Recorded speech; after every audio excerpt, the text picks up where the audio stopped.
नमस्कार, news nation आप देख रहे हैं। आपके साथ मैं हूं विद्यानाथ झा। थोड़ी देर में सीएम पद की शपथ लेंगे पुष्कर सिंह धामी। जी हां, 11वें सीएम पद की शपथ लेंगे उत्तराखंड में पुष्कर सिंह धामी।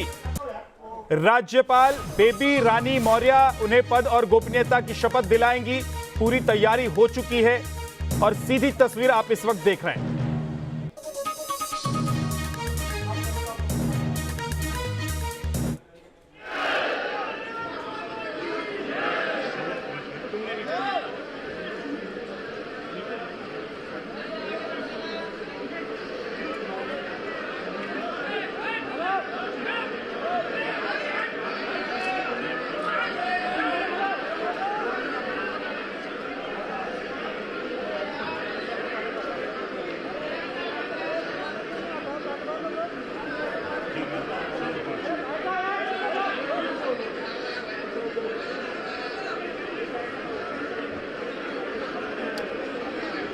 तो आप देख रहे हैं उत्तराखंड के नए मुख्यमंत्री का शपथ होने वाला है।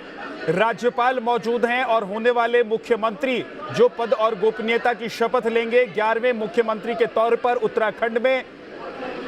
तस्वीरें आप पुष्कर सिंह धामी की देख रहे हैं और मंच है, मंच के नीचे इस शपथ ग्रहण का गवाह बनने के लिए कई मेहमान भी मौजूद हैं। बड़ी संख्या में लोग पहुंचे हुए हैं, पार्टी के कार्यकर्ता नेता सभी पहुंचे हुए हैं।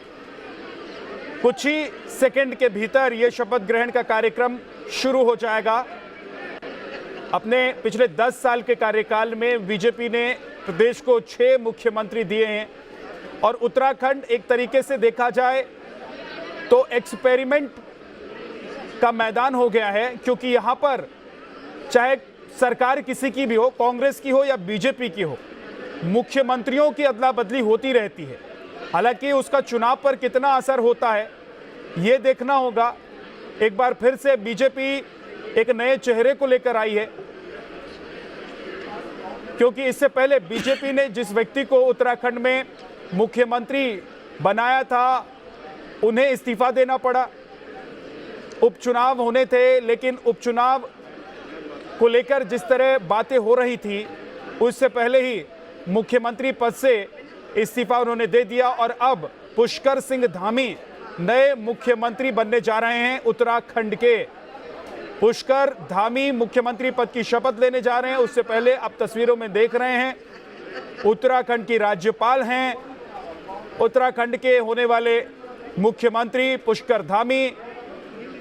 और साथ ही आपको बता दें कि शपथ ग्रहण में बताया जा रहा है कि 11 मंत्रियों को भी शपथ दिलाई जाएगी। ये 11वें मुख्यमंत्री के तौर पर शपथ लेंगे पुष्कर धामी। साथ ही कुछ मंत्रियों को भी शपथ दिलाई जा सकती है। उत्तराखंड में पार्टी ने नेतृत्व अब दे दिया है उत्तराखंड का पुष्कर धामी को, और जाहिर सी बात है कि अब वक्त ज्यादा नहीं बचा है। उत्तराखंड में विधानसभा के चुनाव होने हैं। विधानसभा के चुनाव से पहले यह बड़ी चुनौती होगी पुष्कर धामी के लिए। पुष्कर धामी के लिए चुनौती इसलिए भी अहम होगी क्योंकि इससे पहले जो मुख्यमंत्री रहे हैं उनको अपने पद से जाना पड़ा है, उन्हें इस्तीफा देना पड़ा है। तो ये नई जिम्मेदारी नहीं है, बल्कि बहुत ही कम वक्त में इन जिम्मेदारियों को निभाते हुए पार्टी के लिए एक नया नेतृत्व और साथ ही होने वाले विधानसभा चुनाव को लेकर कमान संभालने की जिम्मेदारी धामी के पास होगी। आप तस्वीरों में देख रहे हैं राजभवन में भीतर जो मैदान है उस मैदान में कुर्सियां लगाई गई हैं जहां पर मेहमान बैठे हुए हैं और साथ ही मंच पर राज्यपाल मौजूद हैं और साथ ही होने वाले उत्तराखंड के मुख्यमंत्री। पुष्कर धामी को लेकर यह कहा जाता है कि संघ के वो बेहद करीब रहे हैं। अखिल भारतीय विद्यार्थी परिषद के युवा अध्यक्ष भी रहे हैं और साथ ही लगातार सरकार के साथ काम करने का उनका तजुर्बा रहा है।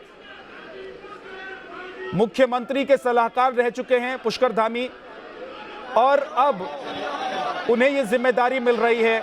2002 में जब वो मुख्यमंत्री के सलाहकार थे उस वक्त से लेकर अभी तक लगातार उत्तराखंड से जुड़ी हुई राजनीति हो या फिर यहाँ पर राजकाज हो, उसमें सीधा उनका तजुर्बा रहा है और ऐसे में धामी को मुख्यमंत्री बनाकर न सिर्फ एक युवा चेहरा को सामने रखने की बीजेपी की कोशिश है, 45 वर्षीय पुष्कर धामी न सिर्फ उत्तराखंड के सबसे युवा सीएम होंगे, बल्कि पार्टी के इस नेतृत्व को और नेतृत्व की तरफ से जो जिम्मेदारी उत्तराखंड में उन्हें दी गई है उसको आगे बढ़ाना, अगले साल होने वाले विधानसभा चुनाव को लेकर पूरी पार्टी कार्यकर्ता नेताओं को एक साथ उत्तराखंड में लेकर चलना, ये तमाम तरह की जिम्मेदारी उनके ऊपर होगी।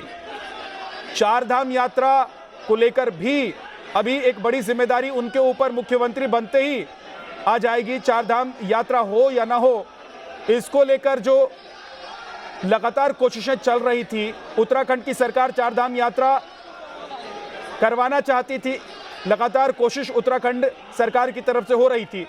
तो अब ये एक बड़ी चुनौती उनके पास ये भी होगी, चारधाम यात्रा शुरू करवाना सरकार की इस वक्त बड़ी चुनौती है उत्तराखंड में, और नए मुख्यमंत्री बनने के साथ उनके पास ये भी एक बड़ी जिम्मेदारी होगी।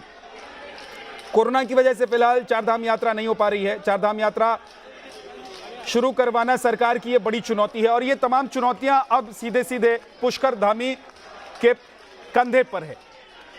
इन चुनौतियों से उन्हें अब निपटना होगा। बीजेपी ने उन पर अपना विश्वास दिखाया, आलाकमान की तरफ से उन्हें यह जिम्मेदारी सौंपी गई है मुख्यमंत्री पद की।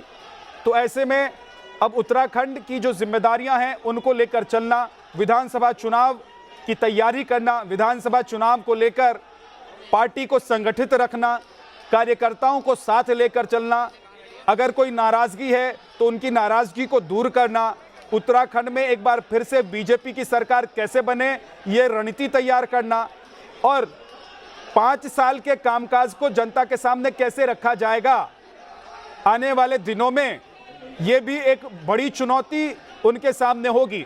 तो क्या उनकी रणनीति रहती है और रणनीति पर वो कैसे काम करते हैं, 4 महीने में वो कैसे पार्टी को आगे लेकर जाते हैं, सरकार को आगे लेकर जाते हैं उत्तराखंड में, ये देखना होगा।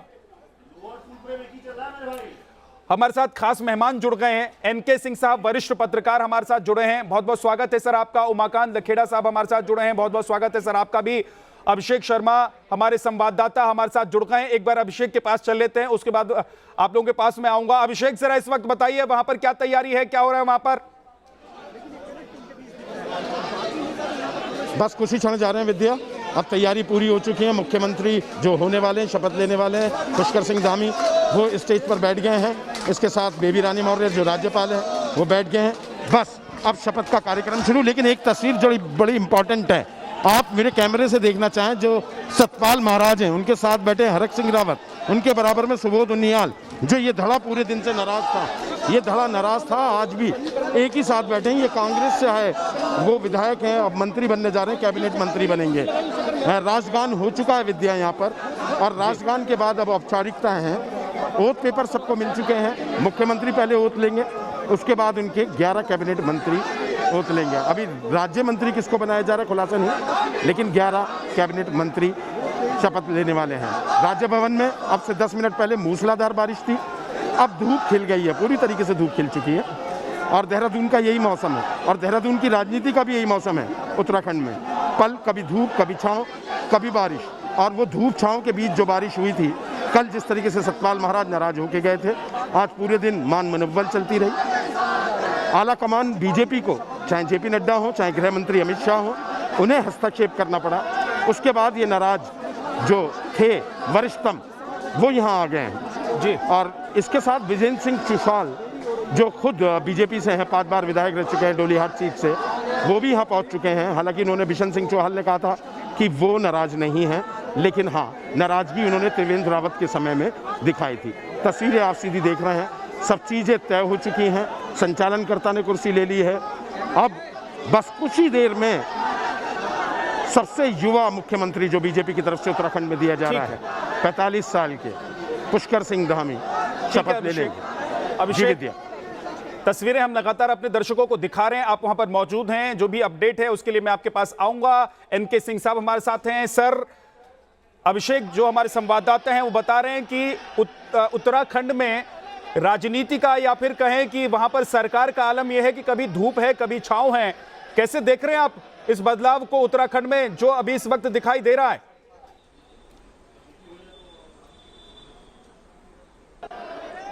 देखिए विद्या, उस राज्य का चरित्र है। आपने खुद ही बताया है कि पिछले 21 साल में 11 मुख्यमंत्री बदल गए। मुख्यमंत्री तो 5 साल में बदलता है और कई बार 5 साल के बाद भी दोबारा चुना जाता है, लेकिन ये राज्य ऐसा है कि यहाँ हर 2 साल में मुख्यमंत्री बदल जाता है, तो इनस्टेबिलिटी उसके जीन्स में है। अब यहाँ पे देखिए, आप एक यंग लीडर लाते हैं, क्यों ये करते हैं? हेड ऑफिस बीजेपी हाईकमान ये क्यों करता है? इसलिए कि बाकी जो लोग थे उनमें आपस में इतनी खींचातानी थी जिसकी वजह से उनमें से किसी एक को नहीं बनाया जा सकता था, तो एक नया चेहरा ले आओ। ये एक अक्सर आप देखते होंगे कि पॉलिटिकल प्रोसेस में एक नई चीज होती है कि भाई एक ऐसा चेहरा लाओ जिसके ऊपर कोई कंट्रोवर्सी ना हो, और ये कह के आप ले आए हैं। अब जो ये वर्ग है जो एस्पिरेंट्स था चीफ मिनिस्टरशिप के लिए, उसके यहाँ घरों में रात में मीटिंग हुई। आप जानते हैं सतपाल महाराज के अलग मीटिंग हो रही है, अन्य के अलग हो रही है, हरक सिंह रावत क्या हो रही। तो कुल मिला के ये है कि एक ऐसे समय में जबकि एक कंसल्टेड एफर्ट, समेकित होकर एफर्ट करना था कि 6 महीने में, और वो भी उस राज्य में जहां पिछले 5 साल में अनएम्प्लॉयमेंट 6 गुना बढ़ा है, 10.99% मैसिव अनएम्प्लॉयमेंट है।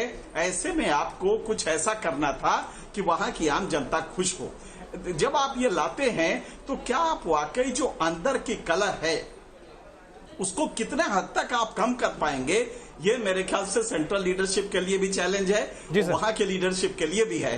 तो आपने जो बाकी सारी चीजें बताई, उसके अलावा जो अभी इस समय खतरा है वो ये है अनएम्प्लॉयमेंट वहां का बड़ा इशू है। कहते हैं पहाड़ का पानी और पहाड़ की जवानी वहां की काम नहीं आती है। बिल्कुल सही है जुमला है, क्योंकि वहां की जवानी चली जाती है नोएडा में नौकरी करने, छोटी छोटी नौकरियां करती हैं, लिहाजा वहां घर में बूढ़े माँ बाप रह जाते हैं। तो ये जो नाराजगी है ये बढ़ी है पिछले 5 सालों में। तो आपके पास इस समय कोशिश ये होनी चाहिए थी कि हर हालत में सब लोग एक साथ मिलके बीजेपी के गवर्नमेंट को एक बेहतर वो प्रेजेंट करें, लेकिन मुझे लगता है कि ये थोड़ा मुश्किल हो गया है।